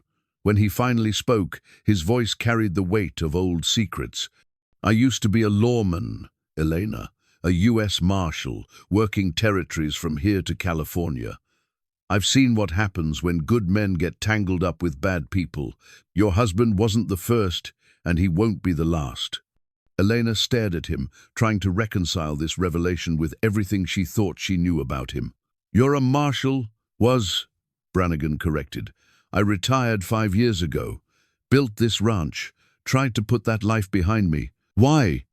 Again, that long pause, as if he were deciding how much truth to reveal. "Because I got tired of burying good people. Because I wanted to build something instead of just hunting down the people who destroyed things. Because I met a woman who wanted me to choose between the badge and her, and I chose wrong." Elena felt pieces of the puzzle clicking into place. The careful isolation, the reputation that preceded him, the way he had known exactly how to handle Jake Morrison's veiled threats, all of it made sense now. "That's why you knew about the debt collection," she said. "That's why people are afraid of you. You're not just a debt collector, you're a former lawman." "Word gets around," Brannigan said simply. "People know I used to wear a badge, even if they don't know why I stopped." Elena's mind was racing, trying to process the implications of everything she had learned. "The letter from Marshal Morrison, he's asking for your help, isn't he?" Brannigan nodded grimly. The Prescott Mining Company has been operating under different names across 3 territories. They find desperate men like Thomas, take their investments, then eliminate anyone who gets suspicious. Frank Morrison thinks they're planning something big, a final score before they disappear entirely, and he wants you to help catch them. He wants me to come out of retirement, yes, but more than that. Brannigan hesitated, then continued with obvious reluctance. He thinks they know about you and Mabeth. He thinks they might be coming here. Elena felt ice form in her veins. Coming here? Why? Because of the letter Thomas wrote. Because they can't be sure he didn't tell you about what he discovered. Because you're a loose end they can't afford to leave untied. Elena stood up abruptly, panic clawing at her chest. Mabeth, where is Mabeth? She's with the horses, Brannigan said, rising to follow her. Elena, wait. We need to think this through. But Elena was already running toward the barn, her mind filled with terrible possibilities. She had thought they were safe here, had believed that their worst troubles were behind them. Instead, she had unknowingly brought danger to the one place that had offered them sanctuary. She found Mabeth in Thunder's stall, brushing the big horse's coat with the careful attention Brannigan had taught her. The sight of her daughter, safe and content, made Elena's knees weak with relief. Mama? Mabeth looked up with concern. You look like you've seen a ghost. Elena gathered her daughter into her arms, holding her tightly. I need you to listen to me very carefully, sweetheart. We may need to leave the ranch for a while, just until some things are sorted out. Leave? Mabeth pulled back, her eyes wide with alarm. But why? What's wrong? Brannigan appeared in the barn doorway, his massive frame silhouetted against the afternoon light. Elena could see the tension in his shoulders, the way his hand rested unconsciously near where she now realized he probably carried a concealed weapon. Tell her the truth, he said quietly. She deserves to know what we're facing. Elena looked between her daughter and the man who had become so important to both of them. The truth was terrifying, but Brannigan was right. Mabeth was old enough to understand danger, and hiding it from her would only make things worse. Your father didn't die in an accident, Elena said slowly. He was killed by some very bad men who were stealing money from people like him, and now those men might be coming after us. Mabeth processed this with the serious concentration she brought to all important matters, because Papa found out what they were doing. Yes, and Mr. Brannigan is going to protect us?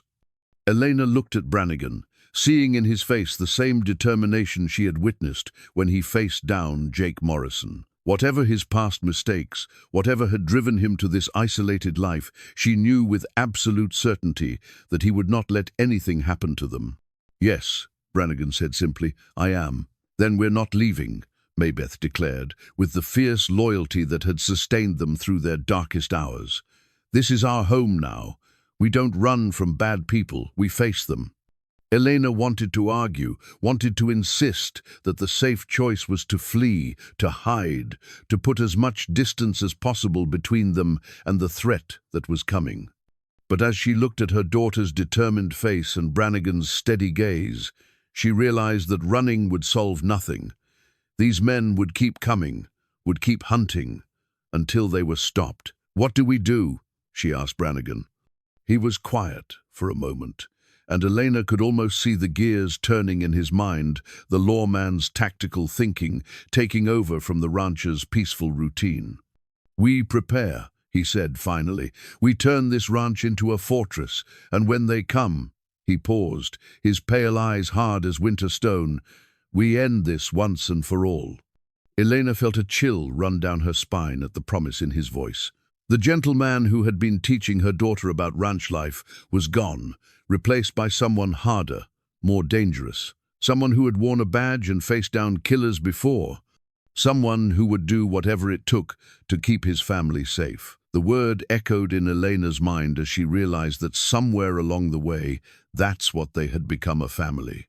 Not bound by blood or law, but by something stronger, the choice to stand together against whatever darkness was coming for them.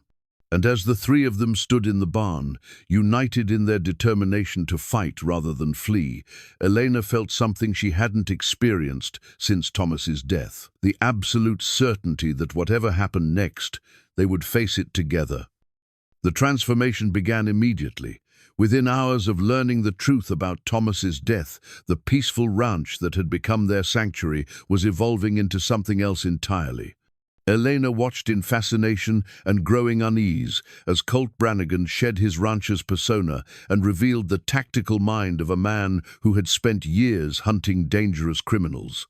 The first thing he did was retrieve a locked wooden cabinet from his bedroom, one that Elena had assumed contained ranch records or personal papers. Instead, when he opened it in the kitchen where she and Mabeth could see, it revealed an arsenal that spoke of a very different kind of life. Rifles, pistols, boxes of ammunition, and other equipment she didn't recognize, all meticulously maintained and organized with military precision. "Papa had a rifle," Mabeth said quietly, studying the weapons with the wide-eyed fascination of youth. "But nothing like this." "These aren't for hunting deer," Brannigan replied, his voice carrying the same patient tone he used when teaching her about ranch work. "These are tools for a different kind of job." Elena felt a chill as she watched him check each weapon with practiced efficiency. This was a side of him she had never seen, methodical, professional, deadly serious. The gentle man who had been teaching her daughter to brand cattle was gone, replaced by someone who moved with the controlled purpose of a predator preparing for battle. "How many of them are coming?" she asked. Brannigan consulted Marshal Morrison's letter again, his pale eyes scanning the details. "Frank estimates at least 4, maybe 6. The Prescott operation uses hired guns, men who are good with weapons but not particularly smart about tactics. They'll rely on intimidation and superior numbers. And you think you can handle 6 armed men by yourself?" Brannigan looked up from his preparations, and Elena saw something in his expression that was both reassuring and terrifying. "I've handled worse odds." The certainty in his voice left no room for doubt, but Elena found herself wondering what kind of life he had lived before coming to this ranch. How many dangerous men had he faced? How many fights had he survived? The gentle, patient man she had fallen in love with was still there, but underneath was something harder, a core of steel that had been forged in violence and tested in blood. "What do you need us to do?" she asked. "Learn to shoot," Brannigan replied without hesitation. "Both of you. If things go wrong, if something happens to me, you need to be able to defend yourselves." Elena felt her stomach lurch at the thought. She had never held a weapon in her life, had never imagined herself capable of violence. But as she looked at Mabeth's serious young face, she realized that motherhood had already taught her that she was capable of anything if it meant protecting her daughter. They spent the afternoon on the ridge behind the ranch house, where Brannigan had set up targets against a natural backstop of stone. He started with the basics: how to hold a pistol, how to sight down the barrel, how to squeeze the trigger smoothly rather than jerking it. "Shooting is like everything else worth doing," he told Mabeth as he guided her small hands into the proper grip. "It requires patience, concentration, and respect for what you're holding." Elena watched her daughter absorb the instruction with the same intense focus she brought to all of Brannigan's teaching. It was both admirable and heartbreaking. No 14-year-old should have to learn such skills, should have to prepare for the possibility of taking another person's life. When it was Elena's turn, she found the weight of the pistol both heavier and lighter than she had expected. Heavier with the knowledge of what it could do, lighter because of the sense of security it provided. "Remember," Brannigan said, standing close behind her as he adjusted her stance, "this isn't about being a gunfighter. This is about survival. If someone means to hurt you or Mabeth, you don't hesitate. You don't negotiate. You protect your family." The word hung in the air between them, family. Elena realized that Brannigan had claimed them as his own, had accepted the responsibility of protecting them, not just as a debt collector or even as a friend, but as something more fundamental. The knowledge made her heart race with emotions that had nothing to do with fear. By evening, both Elena and Maybeth could hit their targets with reasonable accuracy. It wasn't expert marksmanship, but it was enough to give them a fighting chance if the worst happened. As they cleaned the weapons together in the kitchen, Brannigan outlined his defensive plan. "They'll come at night, probably try to surround the house and force us out. The ranch house is built well, stone foundation, thick logs, good sight lines from the windows. If we're smart about it, we can make them come to us on our terms." "What if they just burn us out?" Elena asked. "They won't," Brannigan replied with confidence. "They need to be sure you're dead, need to recover any evidence Thomas might have left behind. Fire is too unpredictable. They can't be certain it would finish the job." Elena shuddered at his matter-of-fact discussion of their potential murder, but she forced herself to listen. Understanding their enemy's motivations might be the key to surviving them. "When will they come?" Maybeth asked. "Soon," Brannigan said. "Frank's letter was dated 5 days ago. If they left Denver right after Thomas's effects were discovered, they could be here by tomorrow night." The time frame sent a fresh wave of anxiety through Elena. Tomorrow night, less than 24 hours to prepare for a battle that would determine whether they lived or died. That evening, as they shared what might be their last peaceful dinner together, Elena found herself studying Brannigan's face in the lamplight. The careful reserve she had grown accustomed to was gone, replaced by a focused intensity that spoke of a man preparing for war. But underneath it, she could still see the gentle soul who had rescued them from desperation, who had given them a home when they had nowhere else to go. "Colt," she said suddenly, using his first name deliberately. "Before this happens, before whatever's coming arrives, I need to tell you something." He looked up from his plate, his pale eyes alert. "What is it?" Elena felt her cheeks warm, but she forced herself to continue. If they didn't survive the next few days, she didn't want to leave important things unsaid. "I love you," she said simply. "I know it complicates everything. I know it's not what either of us planned, but I needed you to know. Whatever happens tomorrow, I want you to know that these weeks here have been the happiest I've had since Thomas died. You've given us more than just shelter, you've given us hope." Brannigan went very still, his fork suspended halfway to his mouth. Elena could see the conflict in his expression, surprise, pleasure, fear, and something that might have been relief, all warring for dominance. "Elena," he said finally, his voice rough with emotion. "You don't have to say anything," Elena interrupted gently. "I just wanted you to know." But Brannigan set down his fork and reached across the table to take her hand. His palm was warm and calloused, completely engulfing her smaller fingers. "I love you too," he said quietly. "Both of you. You've brought life back to this place, made it feel like a home instead of just a house. I was dying here before you came, dying of loneliness and old grief. You saved me as much as I saved you." Elena felt tears prick her eyes at his words. Across the table, Maybeth was beaming with unconcealed joy at this confirmation of what she had seen building between them for weeks. "So we're really going to be a family?" Maybeth asked, her voice bright with hope. "If we survive tomorrow," Brannigan said with gentle honesty, "then yes, we'll make it official marriage, adoption papers, the whole thing. But first, we have to get through what's coming." Elena squeezed his hand, drawing strength from the solid warmth of his presence. "We will. We have to." Later that night, as they made final preparations for the siege that was coming, Elena found herself thinking about the strange path that had brought them to this point. 6 weeks ago, she had been a desperate widow, offering her daughter to a stranger to settle a debt. Now, she was preparing to fight for her life alongside the man she loved, defending the home they had built together. The irony wasn't lost on her in trying to escape the consequences of Thomas's mistakes.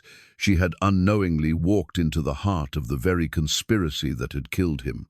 But she had also found something she hadn't dared to hope for, a second chance at love, at family, at happiness. As she checked the ammunition in her pistol one last time, Elena made a silent promise to whatever powers governed such things. She would fight for this life they had discovered together. She would protect her daughter and the man who had become their salvation, and she would not let the men who had destroyed her first family succeed in destroying her second. The ranch fell quiet as they settled in to wait for dawn and whatever it might bring.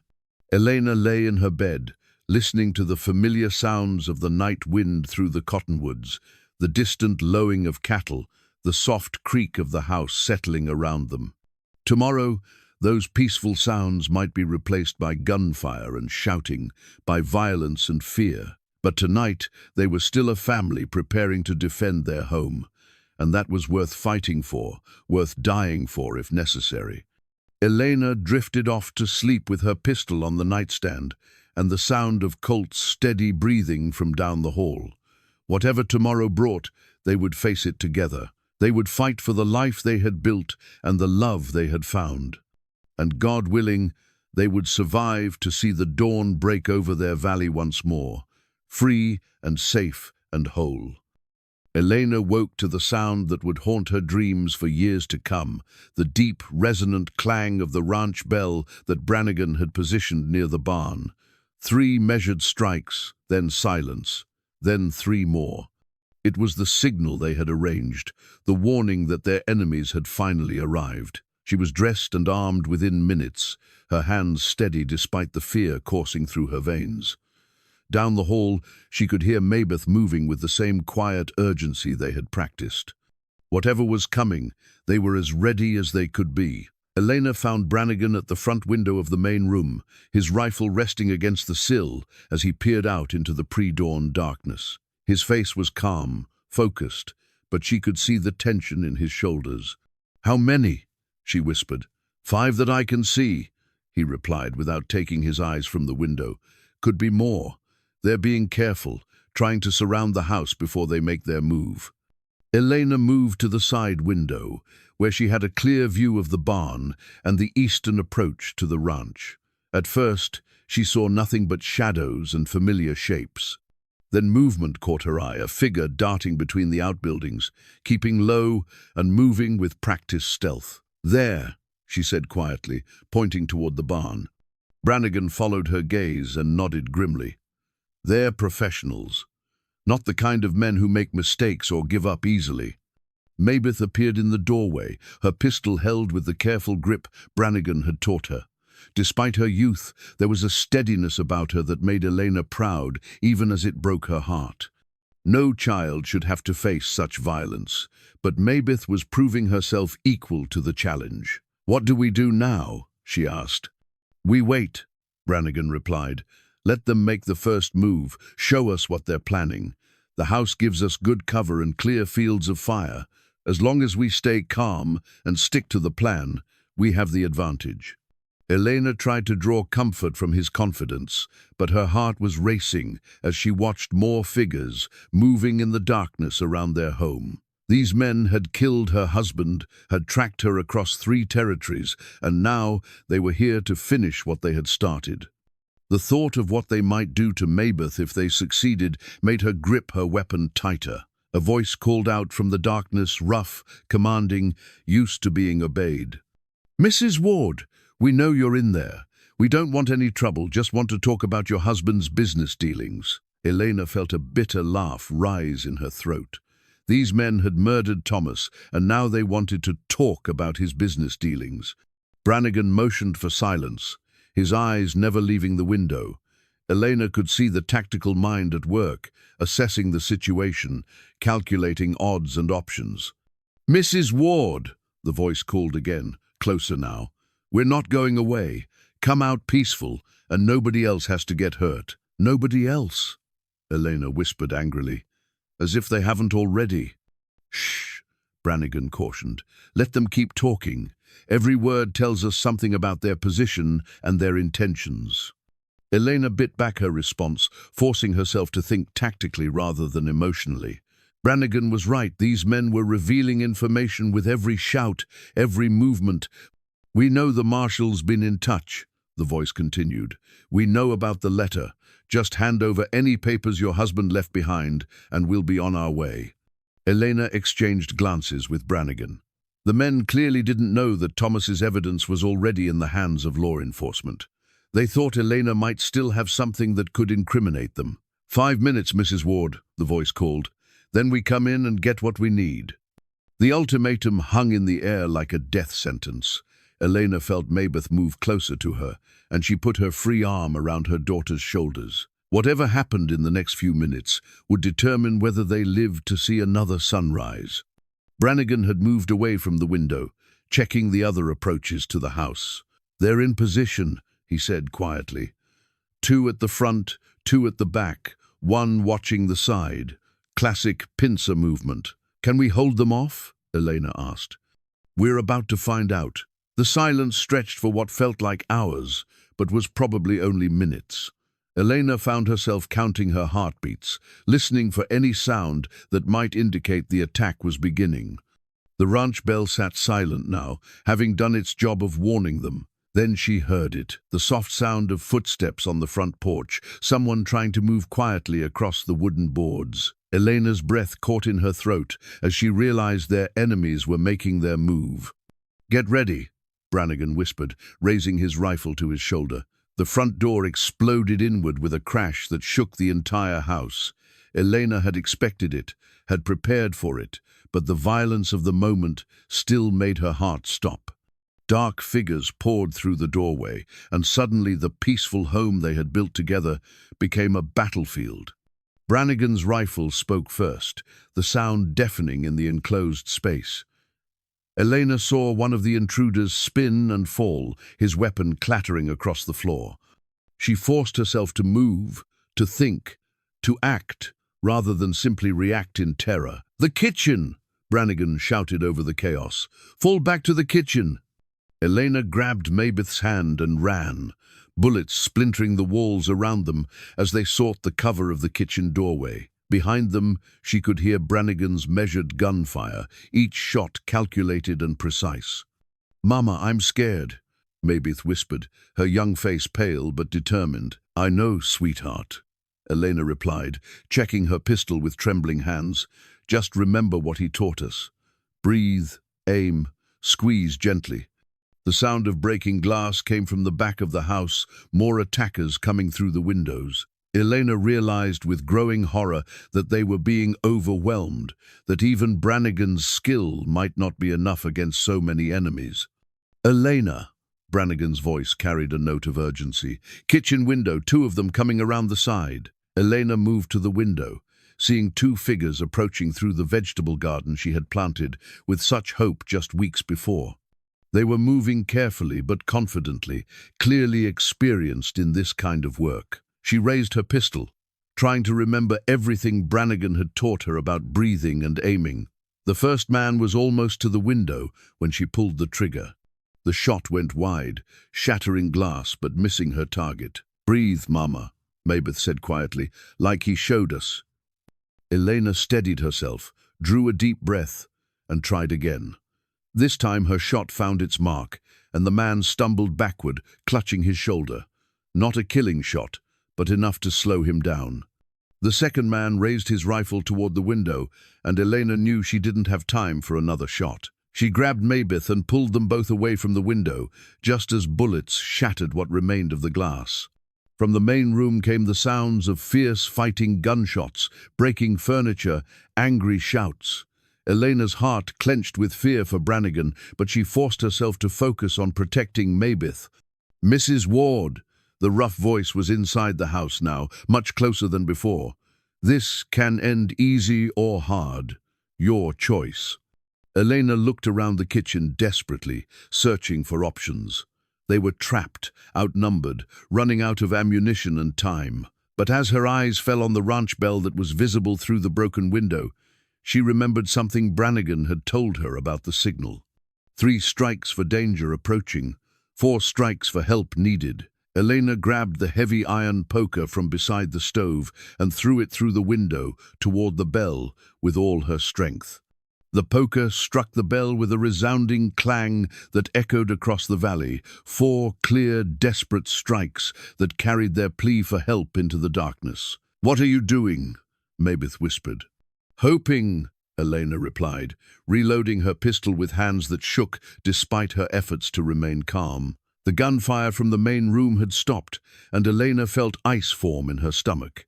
Either Brannigan had won, or she couldn't allow herself to complete that thought. "Colt?" she called softly. "I'm here." His voice came back, strained but strong. "Two down, but there are more outside." Elena felt relief flood through her. He was alive, still fighting. They still had a chance. But as she peered around the kitchen doorway, she could see that their situation was desperate.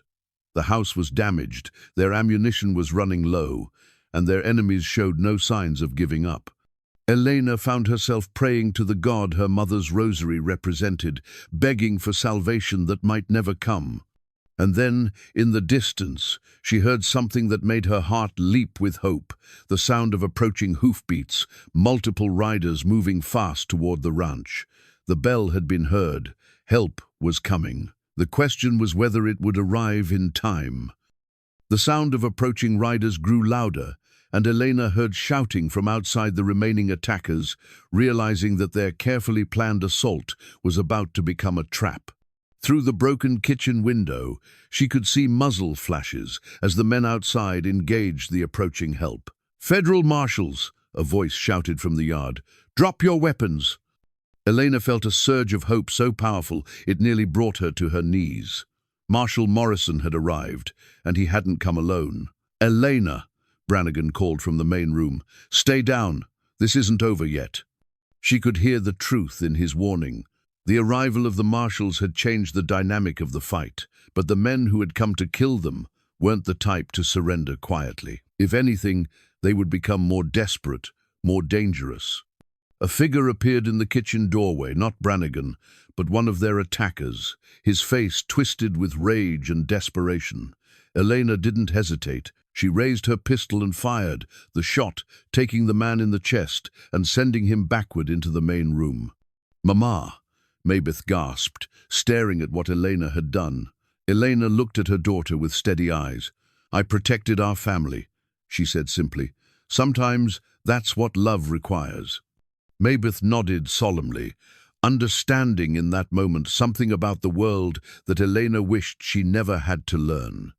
The gunfire outside was intensifying, but Elena could tell that the tide of battle was turning.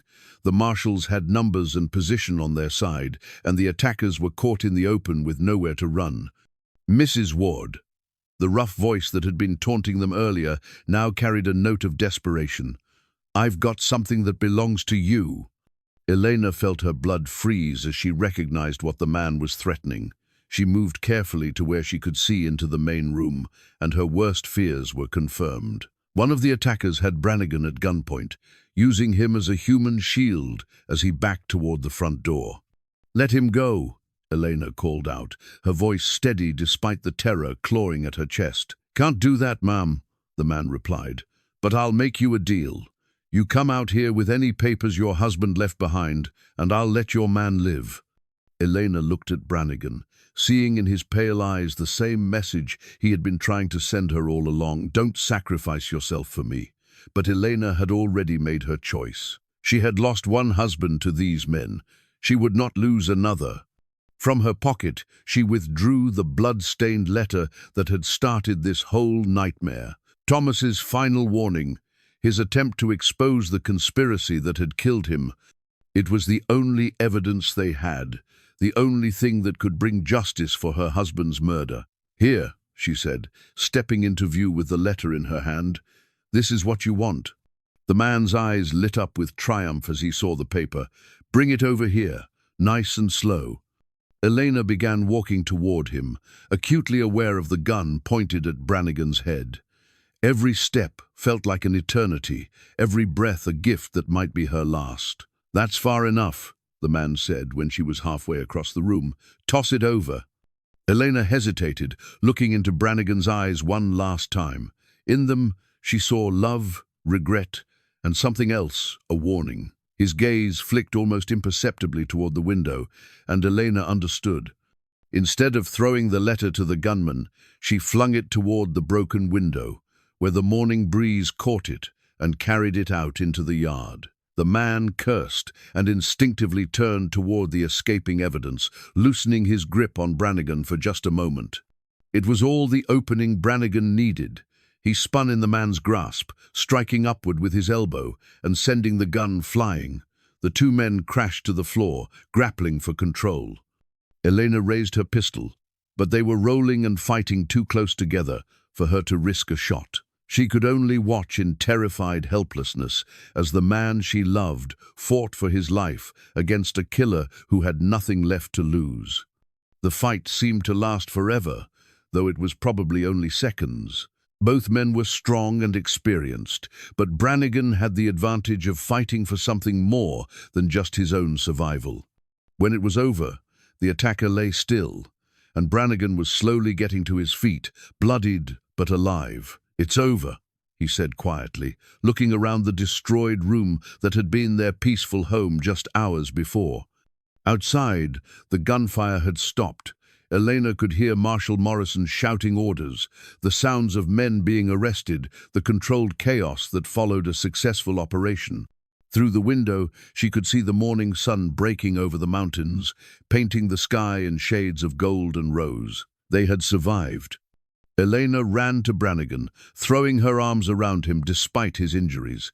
He held her tightly, and she could feel the tremor in his hands that spoke of how close they had all come to death. "The letter," Elena said suddenly, remembering. "I threw it outside." "I have it," came a voice from the doorway.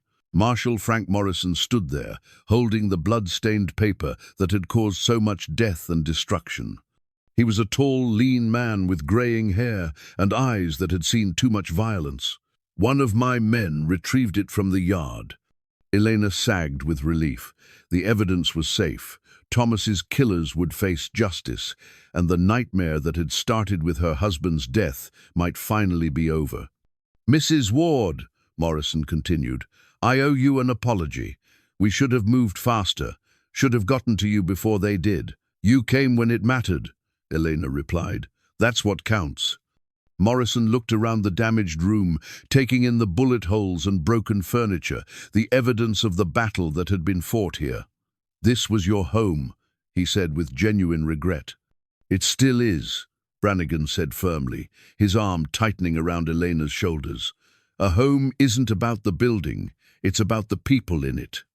Elena looked up at him, seeing in his battered face the man she had fallen in love with, the protector who had risked everything to keep her and Maybeth safe.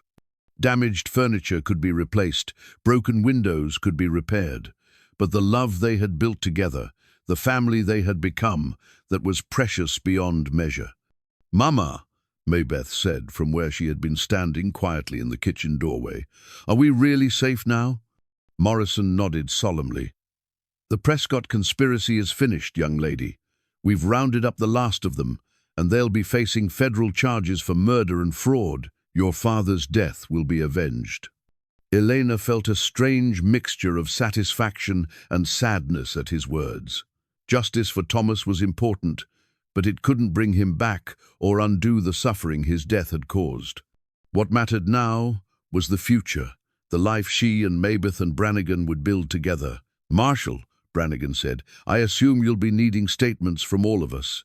"Eventually," Morrison replied. "But first, you all need to rest, to heal from what you've been through. The paperwork can wait." As the marshal left to supervise the cleanup outside, Elena found herself alone with her family in the wreckage of their home.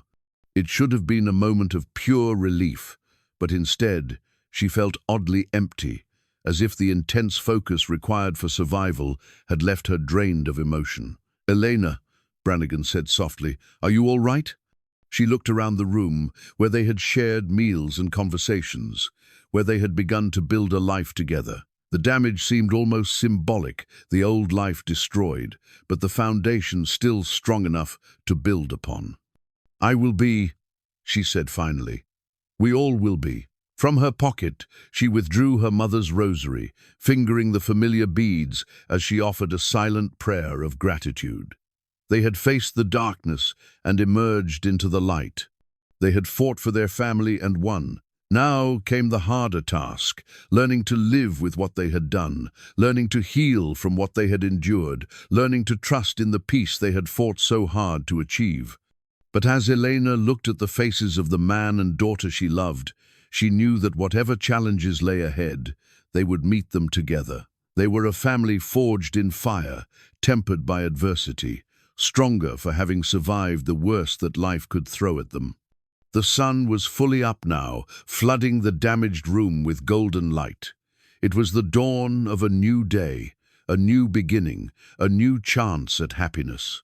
And Elena Ward, soon to be Elena Brannigan, was ready to embrace whatever the future might hold. 6 months later, Elena stood on the front porch of the ranch house, watching the sun set over the valley that had become her home in every sense of the word. The house bore no traces of the violence that had once shattered its peace. Colt had repaired the damage with meticulous care, turning the restoration into a labor of love that seemed to heal more than just broken wood and glass.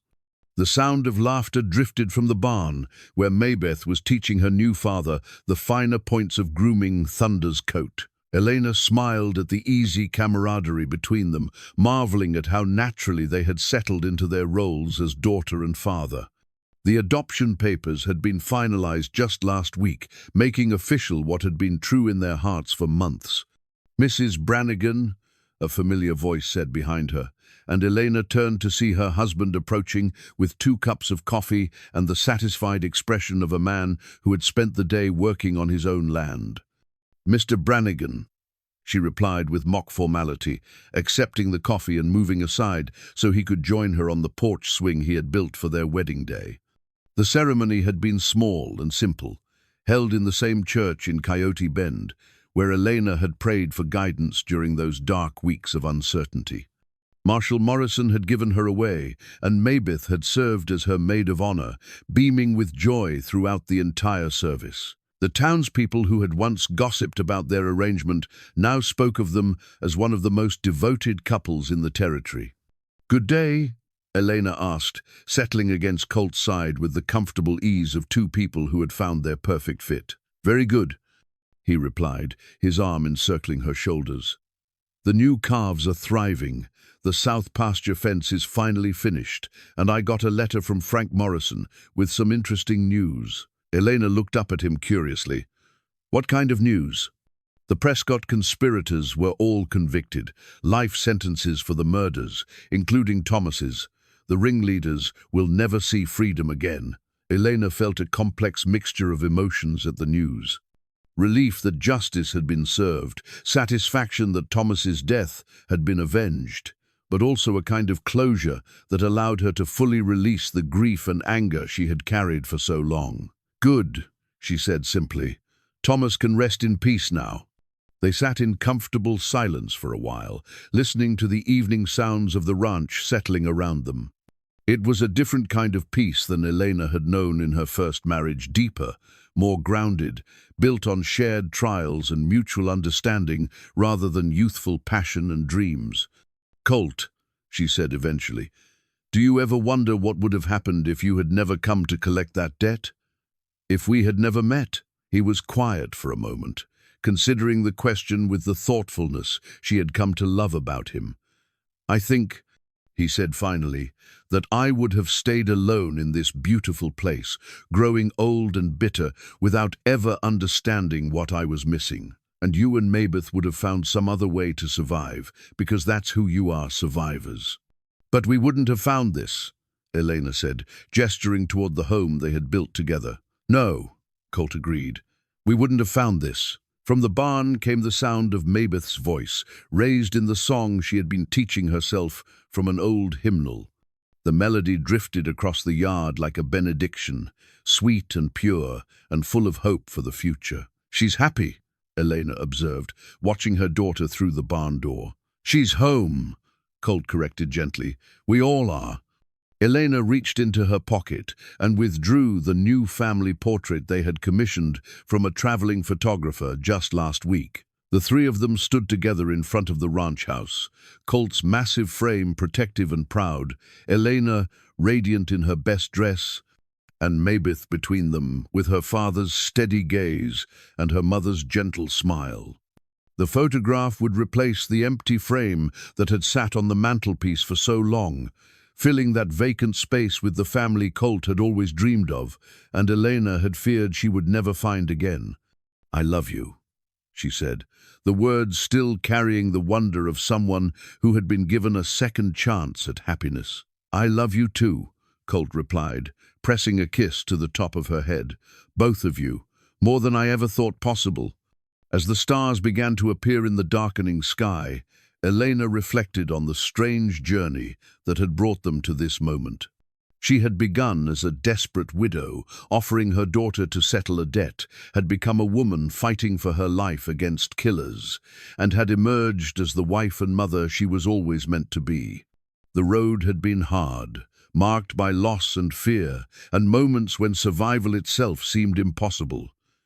But it had led them here, to this place of peace and love and belonging.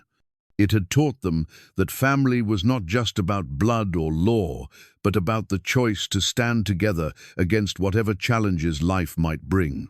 Tomorrow would bring new tasks, new joys, new challenges to face together. The ranch would continue to grow and prosper under their combined efforts. Mabeth would continue to blossom into the remarkable woman she was destined to become, and Elena and Colt would continue to build their life together, day by day, season by season, year by year. But tonight, as they sat together on their porch watching their daughter sing in the barn while the first stars appeared overhead, Elena felt a contentment so profound it seemed to fill every corner of her being. This was what Thomas had died trying to provide, not just financial security, but the deeper wealth that came from being truly loved and completely safe. The ranch that had once echoed with loneliness now hummed with life and purpose. The empty rooms upstairs had been transformed, one into Mabeth's sanctuary, decorated with wildflowers and the books Colt had ordered from Denver, another into Elena's sewing room, where she created the curtains and quilts that had turned the house into a true home. Even the bunkhouse had been reopened, housing the 2 ranch hands Colt had hired to help with the expanding operation. Jake Morrison's dire warnings about community acceptance had proven unfounded. Their neighbors had embraced the Brannigan family with the warmth reserved for those who had proven themselves through adversity. "Mama, Papa," Mabeth called from the barn, using the name she had naturally begun calling Colt after the adoption. "Come see what Thunder learned today." Elena and Colt exchanged amused glances. Their daughter had inherited not just Thomas's love of learning, but also Colt's natural affinity for animals. Under his patient guidance, she had become an accomplished horsewoman and a gifted trainer, coaxing remarkable performances from creatures that had seemed impossible to manage. They walked hand in hand to the barn, where Mabeth demonstrated Thunder's new ability to respond to subtle hand signals rather than vocal commands. The massive stallion moved with grace and precision, following Mabeth's gestures with the devotion of a creature that knew itself loved and valued. "Remarkable," Colt said, his voice filled with genuine pride. "You've got a gift, daughter. Thunder trusts you completely." Elena watched the interaction with a heart full of gratitude. This was what family looked like, not perfect people living perfect lives, but imperfect people choosing to love each other through whatever storms might come. Mabeth had gained not just a stepfather, but a teacher, mentor, and protector who saw her potential and nurtured it with infinite patience. As they walked back to the house together, Mabeth chattering about her plans for training the new foals that would arrive in spring, Elena caught sight of movement on the ridge above the ranch. For just a moment, the old fear clawed at her chest, more men coming with violence in their hearts. But these were different figures, a small herd of deer picking their way delicately across the meadow, pausing to drink from the stream that wound through their property. Wildlife had returned to the valley in abundance, as if sensing that this was once again a place of peace rather than conflict. "Look," Elena said softly, pointing toward the ridge. They stood together in the yard, Three people who had found each other across impossible odds, watching the deer move like shadows against the star-filled sky. It was a moment of perfect tranquility, the kind that made all the struggle and fear seem worthwhile. Later that night, after Maybeth had gone to bed with a book of poetry Colt had given her for her 15th birthday, Elena and Colt sat together in their bedroom, planning the expansion of the ranch that would accommodate the family they hoped to grow. Elena's hand rested on her still flat stomach, where new life had begun just weeks before a secret they were keeping until they could be certain. A joy too precious to share before its time. "Do you think she'll be happy about a baby brother or sister?" Elena asked. "Are you asking because you're worried or because you want reassurance?" Colt replied with a gentle humor that had become one of the things she loved most about him. "Both," Elena admitted. Colt pulled her closer, his large hand covering hers protectively. "She'll be thrilled. She's been hinting for months about wanting a bigger family. I think she sees it as her chance to be the wise older sister, passing on everything we've taught her." Elena smiled at the image of Maybeth as a protective big sister, teaching their future children the same lessons about ranch life and family loyalty that Colt had taught her. The continuity of it, the way their love was already reaching forward to embrace children not yet born, filled her with wonder. "We're going to need a bigger table," she observed, thinking of family dinners with additional chairs, additional voices, additional love to go around. "We'll build whatever we need," Colt said with the confidence of a man who had learned that with patience and determination, any dream could become reality. Room by room, year by year, as the family grows. Elena closed her eyes and let herself imagine it: birthdays and holidays, first steps and first words, the ranch house filled with the sounds of children playing and learning and growing. It was a future that seemed almost too good to be true, but she had learned to trust in the possibility of happiness. As sleep began to claim her, Elena's last conscious thought was of the empty picture frame that now held their family portrait, and of all the frames yet to be filled with the memories they would make together. The broken star that gave the ranch its name had proven prophetic.